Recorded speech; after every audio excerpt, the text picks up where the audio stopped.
ఎంతసేపు ఇంకొకళ్ళకి మీద తోసేసి మనం చేతులు దులుపుకున్నాము అనే ఆలోచన ఉన్నంతకాలం ఇలానే ఉంటాం. మరి ఏంటి సార్ మరి భవిష్యత్తు ఏంటి? ఆంధ్రప్రదేశ్ భవిష్యత్తు? ఆంధ్రప్రదేశ్ భవిష్యత్తు ఏముంది? మళ్ళీ ఎన్నికలు వస్తున్నాయిగా. ఆ ఎన్నికలు అప్పుడు వచ్చినప్పుడు నేను గుర్తుంటే అడగండి చెప్తా.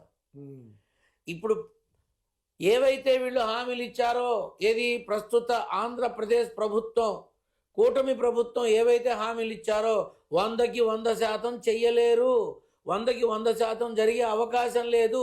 అందుకు 2 కారణాలు.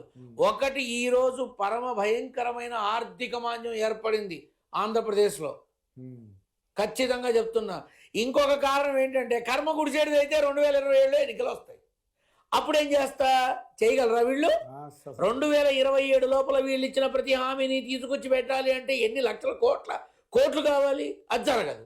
ఇవి లేవు, జరగదు. అది ఇది జరుగుతుంది అని కూడా దానంత మూర్ఖత్వం ఇంకొకటి లేదు.